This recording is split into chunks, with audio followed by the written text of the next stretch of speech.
This episode is brought to you by Whole Foods Market. It doesn't matter what type of holiday gathering you have coming up, whatever it is, you can't show up empty-handed. 365 by Whole Foods Market not only has you covered, they'll help you steal the show. From animal welfare certified fresh turkeys to frozen appetizers and baking essentials, 365 brand has budget-friendly items so you can make or bring a seasonal dish guests will love. And it's always nice to bring something unique for the host, like a bottle of wine or a specialty product or a whole box of Momofuku air-dried noodles or several containers of Momofuku Chili Crunch. All of the Momofuku products would be a wonderful house guest. Even for me, if you came to my house and you brought Momofuku products from Whole Foods, I would actually raise you in my book of friends. Pop in and get festive at Whole Foods Market. Imagine you've booked a dazzling vacation home perfect for your honeymoon.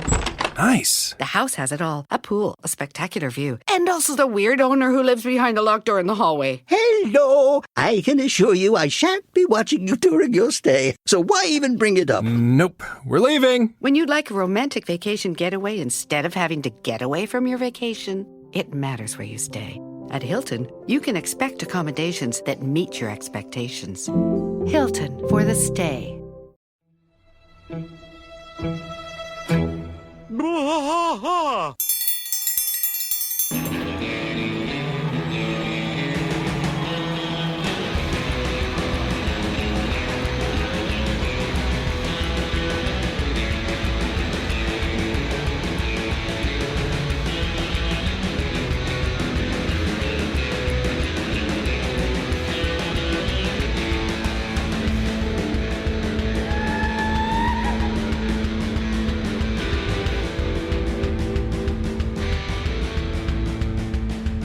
Bwaaa tracks fight all through the night, deep in the heart of Texas. The trailer park is nice and dark, deep in the heart of Texas. That drinks his brew and he spits his chew, deep in the heart of Texas. The TV blares but no one cares, deep in the heart of Texas. Here we go! Hey, everybody. Welcome back to Bwaaa, a King of the Hill rewatch podcast. I am Mike. And I'm Rusty. As always. And we are on King of the Hill, Season 1, Episode 7, Westie Side Story. Yeah, this is a great episode, too. So It is a good episode, yeah. So before we dive into the episode, I'll give a little background on some of the people that wrote it or whatever you want to call it. Yeah, that'd be great. So let me look these guys' names up real fast. I couldn't remember their names off the top of my head. This is one of those episodes that kind of proves the thing that we've talked about before about Hank not being inherently racist. No, not at all. Yeah. This is one of those where you kind of explore it with not just him, but with the entire neighborhood as well, because they're all kind of like standoffish about the Sufanusum phones. It's not that they're racist about anything, and they certainly don't come at it from that angle, but they just don't know things. Like they don't understand where people are from, and they ask these questions, and I guess people could take them as racist or whatever, but it's not. It's just lack of knowledge. Lack of knowledge. You got to think Hank's probably, barely left. Yeah. Left probably 3 counties that he lives exactly. in. I don't think he's ever left Arlen. The Tri-County area, as he always said. The Tri-County area. So this was written by 2 guys. By the way, before you do that, there is a guy on TikTok that does like the most spot on Hank voice. I know. I'm going to try to okay. I'm going to add because I'm okay, everybody. I created an Instagram for the podcast over the weekend. So it's BWAAA Bwaaa KOTH. So that'd be where you'll be able to find us on Instagram. Yeah. And that username is going to be social media wide once I get it all created, but you'll be able to find us 3 A's. You'll be able to find us on Instagram right now, but eventually you'll be able to find us on TikTok, maybe even Snapchat, maybe a few different places I'm going to try stuff out at. No, you like I was telling you before we started, you were very busy this weekend. You made a lot of memes. Yeah, I was sitting there playing around with it just to see, what kind of what I could generate. I'm pretty decent with social media and stuff like that. Yeah. A buddy of mine, I helped him moderate a Facebook page of 10,000 people that he created. I kind of didn't create it, but I was there with him at the formation of it. So that's a sports meme page. So sports memes. I'm pretty heavy in the meme world. So hardly knew him. This this was written by a guy named Jonathan Abel and Glenn Berger. Okay. Now, they are famous, highly famous, for the Kung Fu Panda series. Really? These guys did the Kung Fu Panda series. Not only did they do that, they did the Troll movies, too. Oh, wow. So these guys are prolific, I guess, in the animated realm, because Kung Fu Panda was huge with Jack Black. Kung Fu Panda was huge. That first one was gigantic, yeah. Mm-hmm. So we opened this one with the boys sitting on the riding lawnmowers. Yeah, it looks like a lawnmower commercial. That's one of the ones I've already taken it out. I'm going to either do a beer commercial or a lawnmower commercial. Yeah, you could do both, yeah. honestly. Just do a don't mow and drive. Yeah, that would be funny. Don't mow and drink drive and mow. PCA. Yeah, don't drink and mow. So they're all sitting there and they're just kind of yipping each other, drinking their beer on their lawnmowers, and moving truck comes around. Yep, budget movers. And they start unloading, and these guys are like, oh, good, we got new neighbors. You know, everybody's kind of excited because they got the new neighbors, and they see these two guys moving stuff off of the budget movers truck, and they start to speculating. Want to know if, hey, that boy, if he handles those cardboard boxes, or if he handles the football the way he handles those cardboard boxes. Yeah. You know, Arlen High's got himself a new tight end. And then Bill wants to know if the dad is a good bowler. He looks like a good bowler. Yeah, he looks like a good bowler. He looks like a good bowler. He's lifting with his knees. That's right. Yeah, maybe he needs someone to bowl with. Poor Bill. He's always just looking for a friend. That's it. He is. He just wants a friend. And it's really funny. In some episodes, how they treat him, you'll see him sitting at like the kids' table eating with all the kids and stuff. Yeah. So the boys wander over, and they're going to meet these new neighbors, and they find out that these are just the movers. Another car pulls up, a little station wagon, and because he asks, he says, "Well, what brings you to Arlen?" He goes, "Well, this family hired us to move their stuff," and it was Mike Judge's voice. You could hear his voice right there. Yeah. And then the station wagon pulls up. The Sousanuzophones, which we don't know that's their name yet, but they get out. Yeah. They've got their little Westie dog. It's Con, his wife Min, and his daughter Con Jr., which is not usually passed down to a girl. But hey, Bobby ends up asking her later on why she's called Con Jr., and it says, because my dad wanted a boy, and he goes, mine too. Yeah, like he's not a boy. Yeah, he's a disappointed one, though. So the boys start talking to each other, and I'll be damned, they look Japanese. No, I think they're Chinese. That scene's really funny though, right there. That scene where they're all like, their mouths open, and they're like, oh gosh, and then you see a cigarette fall out of Dale's mouth, and then out of nowhere, thin air, he pulls out another lit cigarette. That's why you think these guys are racist to begin with. It's funny the way that they approach this, because you're like, oh no, these white guys are seeing these Asian folks pull up, and they're, the cigarette falls out of his mouth, and they've all got their mouths wide open and stuff, and then they start speculating as to whether they're Japanese or Chinese. Yeah, well, that's another reason why a lot of fans say that this is probably Arlen's probably closer to the Houston area than Dallas, because there's a lot of there's a huge Southeast Asian community in Houston, the Houston area. So that was another fan thing. So they don't. Again, lots of speculation here. But Hank, one of the things he says is, well, a neighbor's a neighbor, and he goes up to Con and actually says something like, you're my neighbor, so you're my friend. Automatically, Hank doesn't care. It's just he goes, somebody. Well, a neighbor's a neighbor. Yeah, that's right. And he strolls over there. And so he introduces himself. It means I'm your neighbor, and that means you're my friend. And Hank starts talking to Con, and Con introduces himself as Con Sousanuzophone. And I'm probably not saying that right. But then Hank's like, so you pronounce that Con, Yeah. So you not the last name. He's going to skip right over the last name. Yeah. And he says, are you Chinese or Japanese? So, well, I live in California the last 20 years, but from Laos. Yeah. Wheelie Ocean. And of course, Bill, my favorite part. What ocean? The ocean? What? So he thinks he's from the ocean. No, Con has to inform them that it's a landlocked country in Southeast Asia, between Vietnam and Thailand. Population 4.7 million.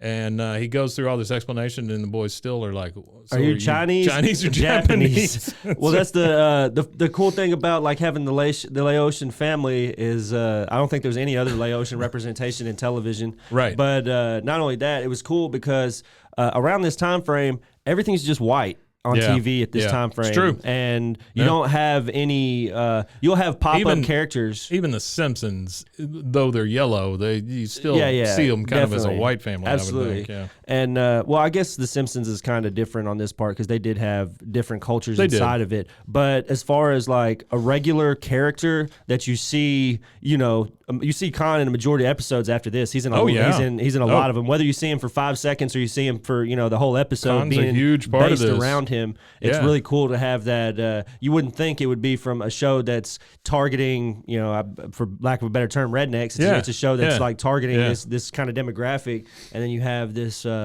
beautiful Laotian family mixed in. So then we go to Peggy.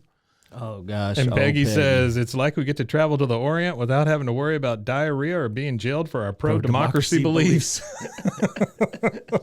So she's gonna invite them to dinner. First, Luann has to say, they teach us at the academy that people aren't black, white, yellow, or red, but their hair can be. Yeah.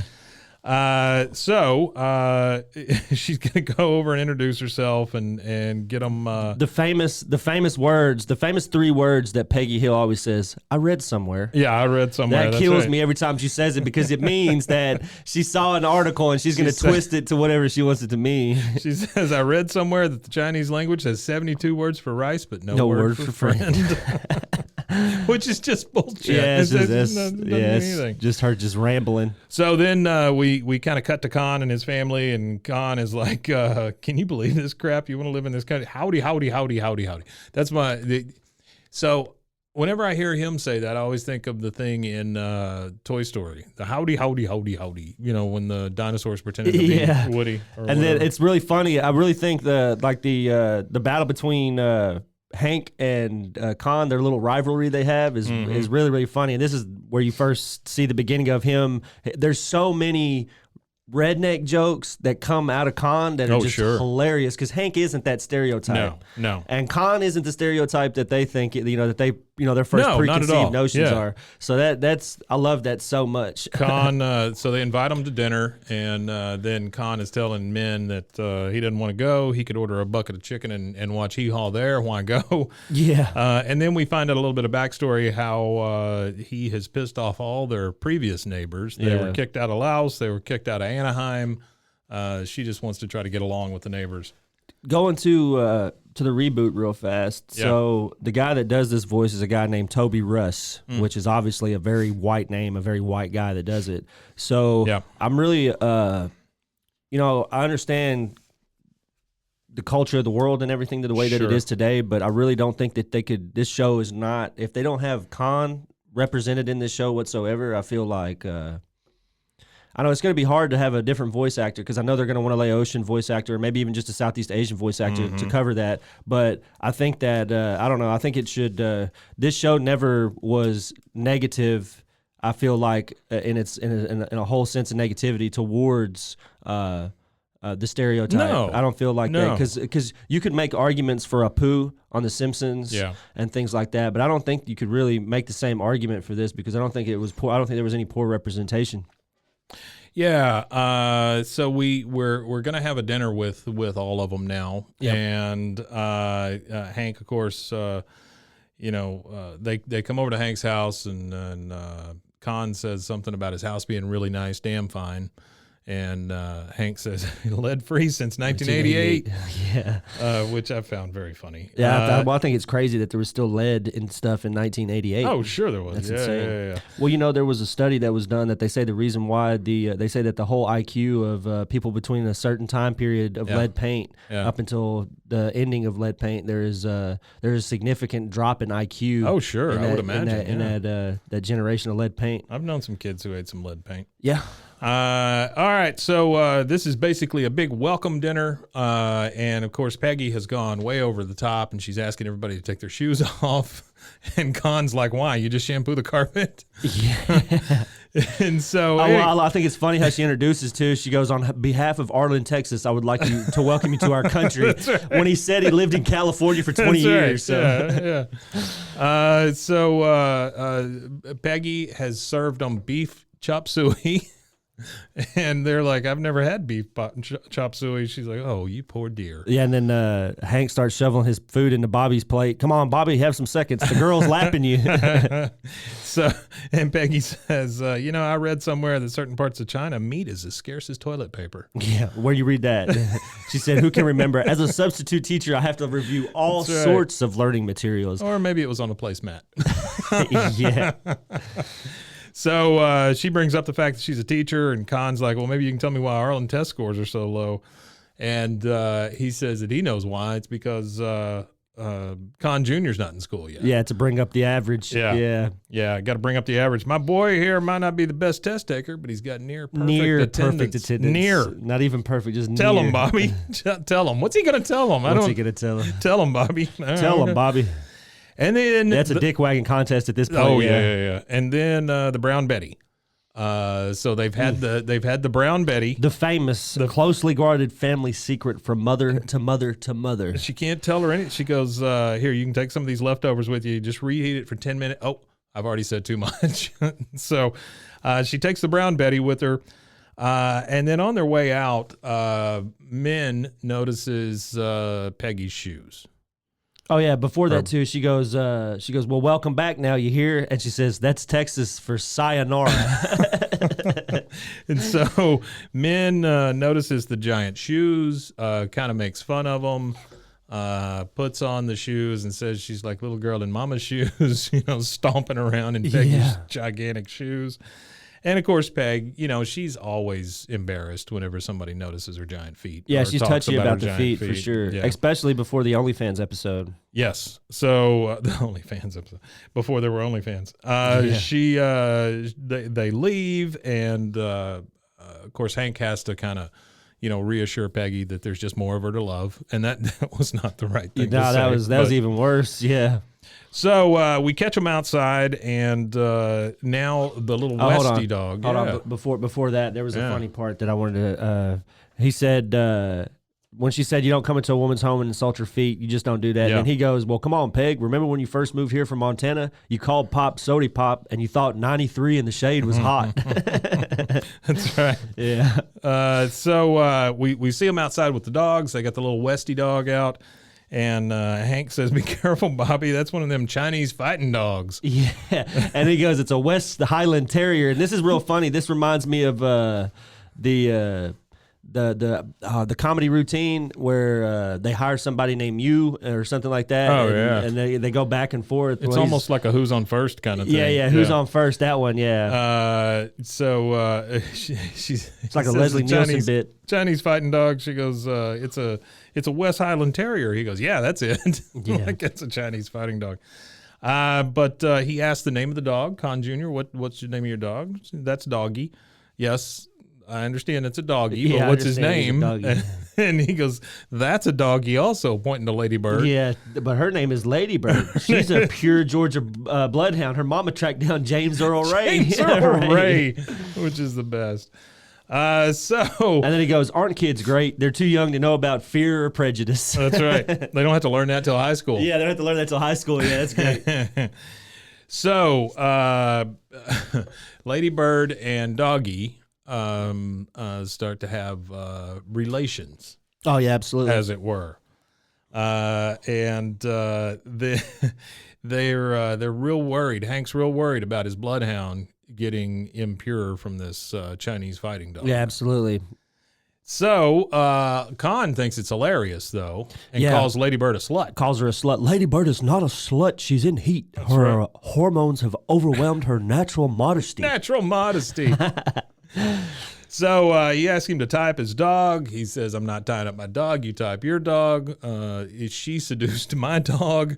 There's a lot of seduction, a lot of modesty. And then he goes, that's ridiculous. Ladybird could only love another purebred Georgia bloodhound.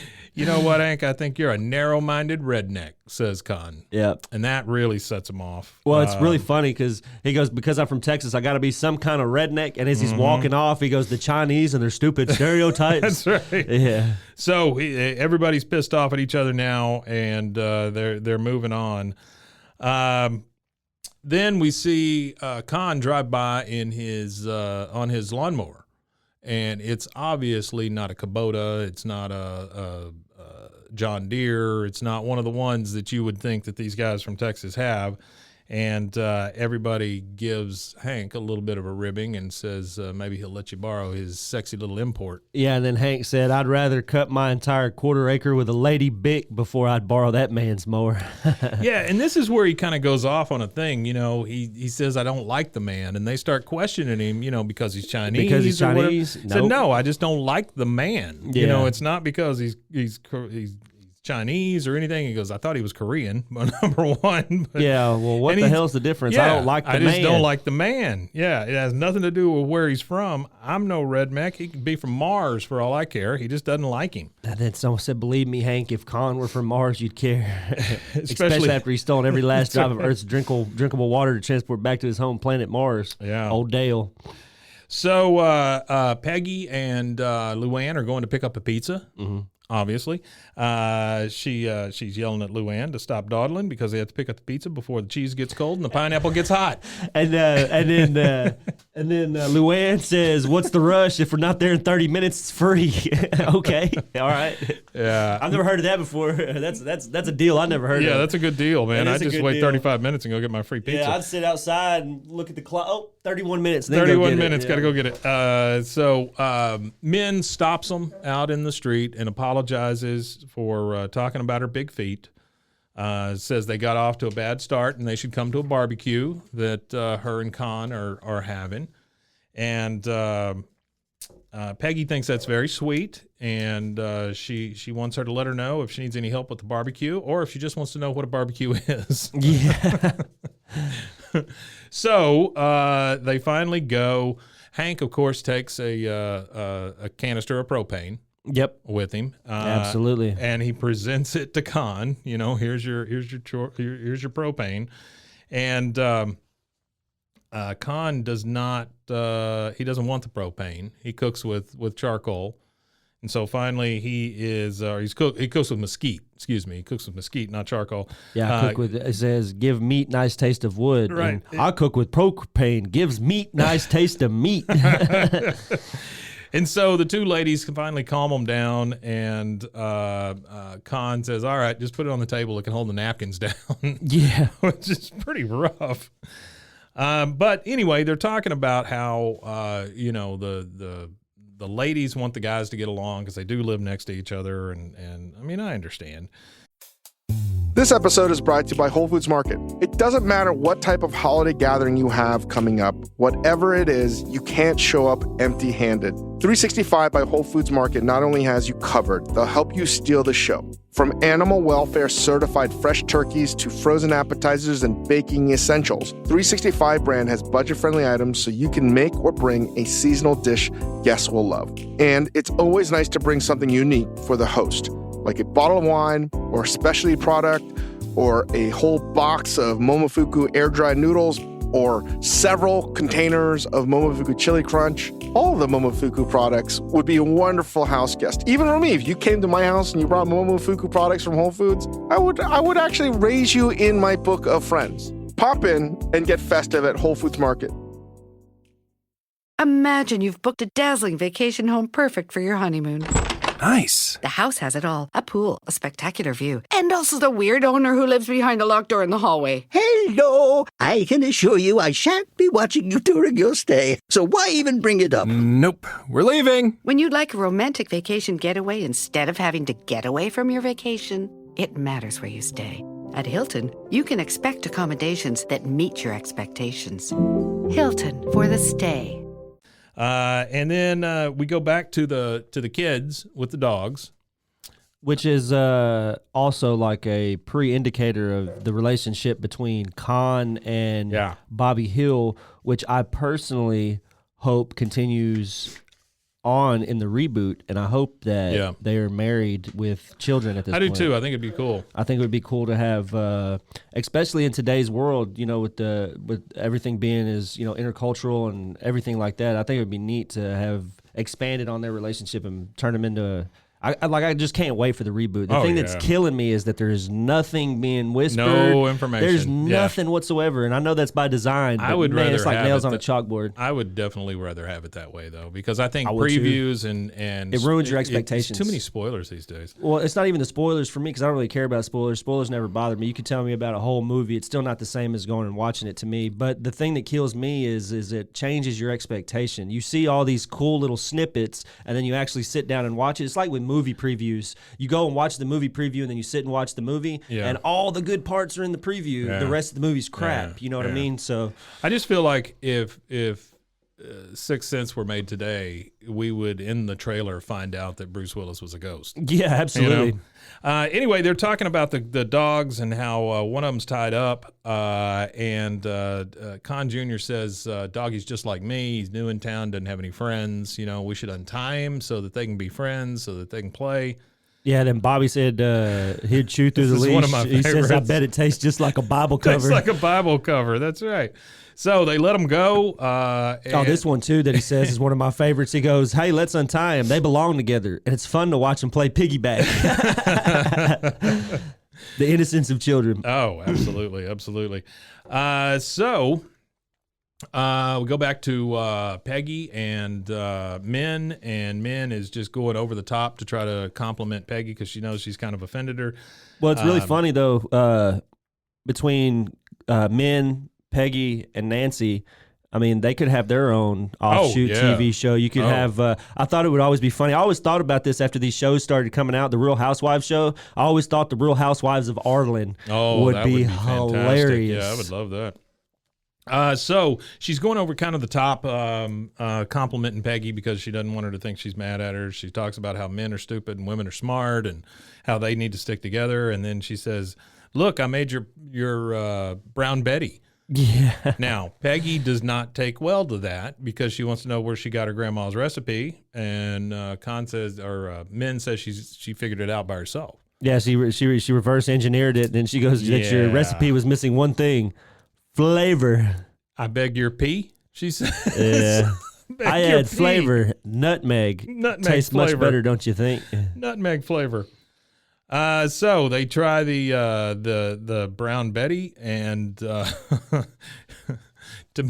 Hank says, "To be honest, I've always had trouble keeping your Brown Betty down, but this is pure heaven." Oh, that's terrible. Yeah, that's rough. That's terrible because that's her. Imagine your husband of X amount of years looks at you and says, "Well, damn, I was only stomaching it. This one right here, though, I could eat this all day. That's terrible." And then now you get them all standing over the grill, and it reminds me of that the episode where he's watching the steak guys, the guys flip steaks. Yeah. So they're all sitting there sweating. All the boys are telling him, "Oh, you might want to flip them," and he keeps saying, "Too soon. Those burgers look done. Nope, not yet. You might want to turn them. Nope, please go away." And then they just Please, Con, you're burning them. Yeah, you're burning them. There's too much char. Too much char. "Shut mouth, open mouth," and he just slams the burger into Hank's mouth.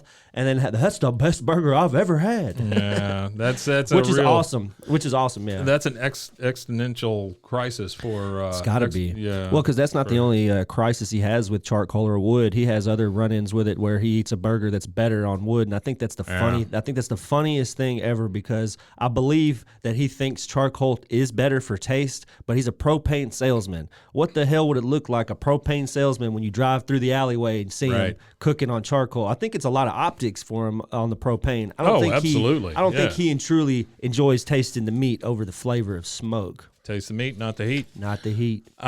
So they just keep talking about how everybody's so different, and this is where you get the Bobby quote about his dad wanting a boy. Yeah, my father wanted a boy. Well, yeah, so did mine. Yeah, which is funny because Bobby is a boy, but he is definitely not the traditional masculine version of what Hank envisioned having a son as, which I think is funny because his dad was so toxic with him Yeah. as far as toxic masculinity goes that Hank has to swallow his feelings. And now you have Bobby, who is completely reverse of that, who wears his heart on his sleeve kind of thing. So Bobby and Con Jr. are talking, and she says they're talking about how lame their dads are. Oh, yeah. And she says something about her dad makes her practice violin 5 hours a day. Of course, Bobby's retort to that is, my dad won't let me watch TV more than 5 hours a day. Yeah, and then 5 hours of TV. And then Con Jr., she says, well, my dad's making me memorize. He's such an autocrat.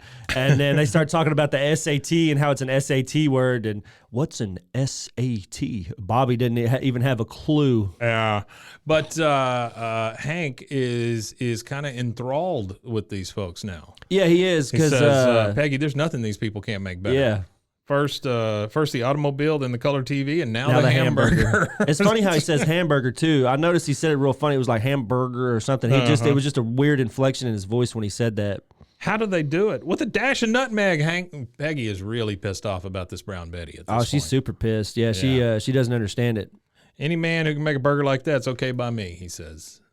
And so really it all comes down to burgers, cooking, mowing yards, all of that. If you could do all those things, it doesn't matter who you are, or what you are. Hank likes you. And there is other episodes that there was an episode where Bernie Mac is the guest on it, where they discuss the race issue again because Lady Bird goes nuts on the repair guy. Oh, that's right. Yeah. And they're like, well, usually a dog, if the owner's racist, the dog's usually racist too. When it had nothing to do with the race, it was the fact that it was a handyman inside of his house that was bugging him, not the fact that the guy was black or whatever. I thought that was neat. So you get here, the boys are walking away fat and full from the yard over there, and they're talking about the burger. Yeah. Any man who can make a burger like that is okay by me. And then you said it. Bill goes, it was so good, it's almost a shame to lose it to the process of digestion. And then you get a Boomhauer quip. You go, I tell you what, the dang old onion soup powder, man, just put a little bit of that. You don't need no grilled onions. Yeah, and then Dale, the conspiracy theorist, Dale brings up the fact that he thinks it's a dog. Yeah, he goes, well, how many, how about you, Dale? How many you got underneath your belt? 0. He goes, how come? He pulls up that leash. He goes, I don't eat dog. Yeah. Okay, here are the facts. I see them. Con served you dog. Con did not serve us dog. That's just an awful stereotype. Chinese people don't really do that. And again, I don't they're know. Laotian, but yeah. Yeah, they're really convinced that they're eating dog now. And then the quote was, anyone crazy enough to put nutmeg in Brown Betty, well, they'd be crazy enough to do anything. That's right. Even if they did feed us dog, who are we? Who are we to judge other cultures? Maybe they're onto something. Who are we to judge other cultures? Maybe they're onto something. They did invent paper, Paper. So, they're really worried about the fact that they probably got some dog. Yeah, and then would you eat a dog is a man's best friend? Would you eat your best friend? Of course not. And then I think it's Dale. He goes, are we talking about some kind of lifeboat situation here? I don't want to paint myself into a corner. That's a whole like somebody's going to hold him to it. Don't eat that friend. But anyway, they talk about it's chopped meat, not chopped dog. Dog is meat. Dog is meat. You said it, friend. You said it, friend.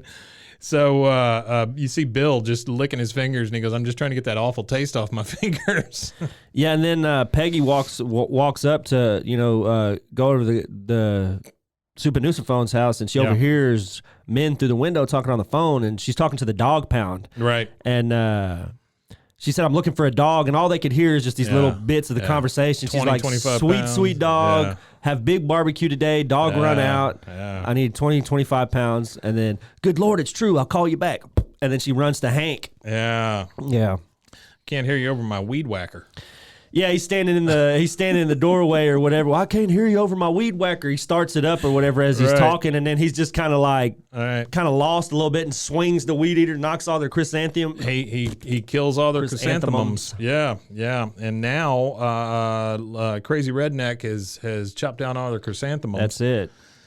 Yeah, it's not a great thing. We go back to the kids who are really the innocent parties here, and they're talking about riding bikes and stuff, and now they're going to go looking for Doggy. Using Lady, they know that Lady Bird's the bloodhound, so they say, all right, well, we'll let her go.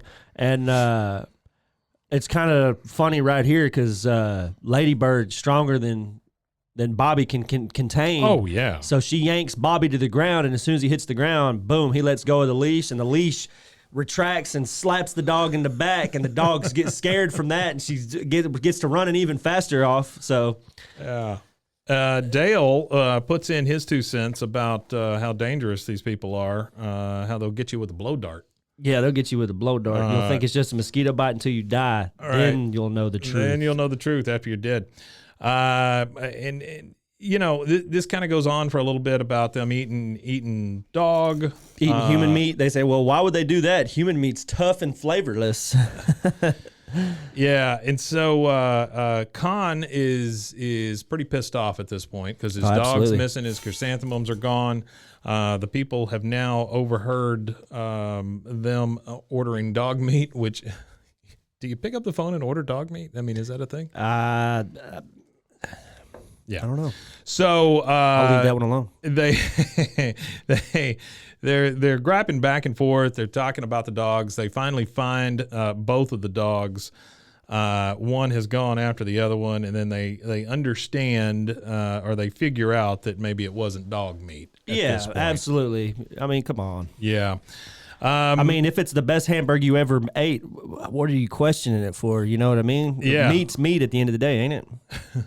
I mean, you know, the horses go to the glue factory or they go to the slaughterhouse, you know? They end up sending both the kids to their rooms as kind of a punishment. Neither one of them, this again is where they talk about, this is that redneck thing coming through. Neither one of them believe in spanking, which you would think in Ireland, spanking would be like a rite of passage. Well, yeah, you know? and again, I'm pretty sure that Hank, when he got spanked, he probably got the hell beat out of him. Yeah. So maybe that's probably why he doesn't do that. Yeah. And then I think it's barbaric. They talk about the spanking, how it's barbaric, and then Khan says, "How about bed with no dessert? That never fails." And then Hank does say something might be construed as a little racist. He says, He says, "Wouldn't figure a child to be motivated by a fortune cookie and an orange slice." Well, it's kind of funny though, because fortune cookies are American anyway. They're not even Asian. So it's just the Asian culture taking advantage of dumb Americans. And so now they've kind of realized, you know, the error of both of their ways. And Hank says to Khan, Khan, we may deny our kids completely different desserts, but they both go to bed hungry, and that's what really matters. Yeah, and he goes, I guess we're not so different after all. Boy, howdy. So, well, you know, that's a good thing to relate to is, you know, they both can relate on how they punish their child. So yeah. Oh, yeah. Absolutely. Yeah. And neither one of them are barbaric about it, apparently. And so Hank finally is gonna say, "Hey, you know, welcome to the neighborhood. Khan soup ha nu home." Yeah, he struggles through it trying to do a phonetic. Just call me Khan. I don't got all damn day. Yeah. So they're now at this point. Dale believes that maybe he's been poisoned. Yeah, absolutely. He thought he was poisoned or whatever. He was asking for the antidote. Give me the antidote. I'm running out of time. And then it pans to, you get the credits roll, and then you get, during the credit roll, you have a little scene, which this is one of my favorite parts of the whole show is this scene right here particularly. So you get Min and Peggy and they're going through. Peggy's cooked all her food, like every famous Peggy recipe, and she's got Min tasting it all. Add nutmeg. Less hot, more spicy. Add nutmeg. Too much Miss Dash. Add nutmeg. It was the 5-alarm jambalaya. Yeah, you want less hot. It was more her spicy. granny's 5-alarm jambalaya, and then of course Aunt Laverne's chicken fried chicken. Yep. Too much Mrs. Dash. Add nutmeg. And so then she says, "This is my very own rabbit stew." And she got it real fast too. She's like, "Here's my rabbit stew." So she tastes it before she registers. She says rabbit stew, and then she goes, "Rabbit. You rednecks will eat anything." You rednecks will eat anything, which is a great comment on the whole thing. Which is a great comment, great ending to that episode. This is one of those where you're introducing a character, which is great, but there's also a story to go along with it. You know? Absolutely, and it's a story of morality. It really is a morality story. It's a moral tale. It just it shows you that no matter where people come from in the world, I think this is what it shows anyway. No matter where you come from, everybody is going to have some foundational relationship. Oh, yeah. Things that they could relate to. Sure. And sending your kids to bed with no supper. Sending your kids to bed with no supper, you know. Your dogs humping each other, mowing, barbecuing. So there was all these elements that we already know that Hank is all about. And it's just people issues. It's not race issues. It's not any of that. It's just neighbors and people getting along with each other. Yeah, and that's what I think is great about the rivalry between Con and Hank throughout the whole series. It's the whole series, man. Yeah, it's just these two guys. You know, they're rivals over their lawns and things like that. And it's always funny that Con always has the edge on Hank. Yeah, he always has the edge. Well, there's a couple episodes where maybe Con goes a little too far. Oh, absolutely. There's a few of those episodes, and he always blames that on his productive nature. He always blames it on his productive nature. You know, it would be really easy to have these characters as these wacky next door neighbors and not develop them. But credit to Mike Judge and Greg Daniels, they really do a good job of developing these characters into people. Absolutely, and that's what made the show. That's why we're still watching it. That's why throughout this social media thing that I started over the weekend, like you see a lot of people that are, you know, younger than I am. Yeah. At 30, you know, you've got like 20-year-olds that are watching the show. There's people that are watching the show now that weren't even alive when it aired. Oh, sure. And I think that's awesome that it could like transcend generations because it's so relatable still. Even in 2022, it's still a super relatable show to, I mean, it's still your dad, it's still your uncle, you know, the neighbor, it's the neighbors and everything. It still has that real, like, you know, Texas feel, you know, like even today, that's, you know, there's some of those neighborhoods that still feel. It's super relatable like that, but it doesn't feel like it's isolated to where we live. No, it's definitely well, and that's the thing is you can go to any suburb in the United States and they're all pretty. I've been to tons of suburbs all over the United States and they're all similar and same. Yeah, it doesn't matter if it's 100 degrees outside or if it's the Ford 6 pickup, foot of snow. You know, I mean, it's the same thing. It's the Ford pickup backed in the driveway. People are people, man. People are people. All right, well, thanks for joining us again for Bwaaa, a King of the Hill rewatch podcast. I have been Mike, and I've been Rusty Wimitanye, and you can check us out. Say the Instagram one more time. BWAAAKOTH. There you go. Bwaaa. Check us out there or check us out at roguemedianetwork.com and we will see you next time. Thank you. Wimitanya.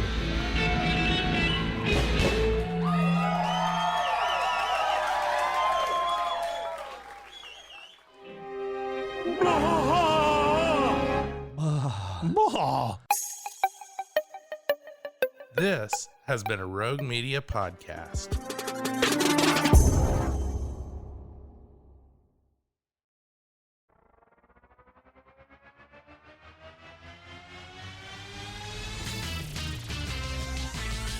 Frozen, heroes. Gonna tell you about frozen, heroes.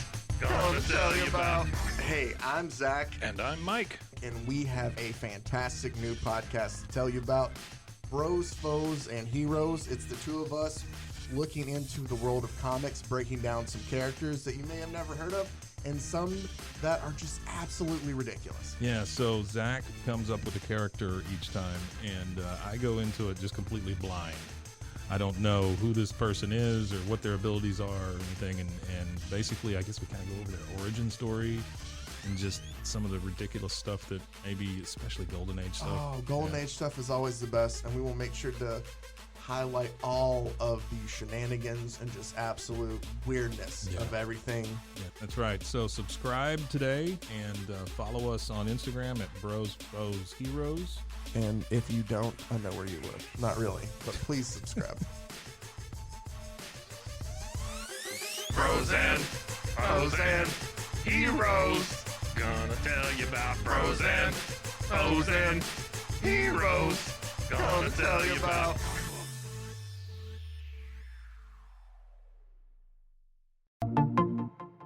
Welcome to One Star Rewind, a new podcast about those dreaded one-star reviews that every business owner hates to receive, but yet every customer loves to read. During this podcast, We will peel back that 1-star review to better understand how it happened, when it happened, and what the business owner is doing after receiving that 1-star review. This podcast will be about love, hate, and laughter. On 1-Star Rewind, we will meet with real business owners who will tell their stories and how they do rely on reviews for their business. Follow us on Facebook, Instagram, or download us at roguemedianetwork.com. Please subscribe, but only rate and review for not a 1-star review. Join us each time for a new review and a new story.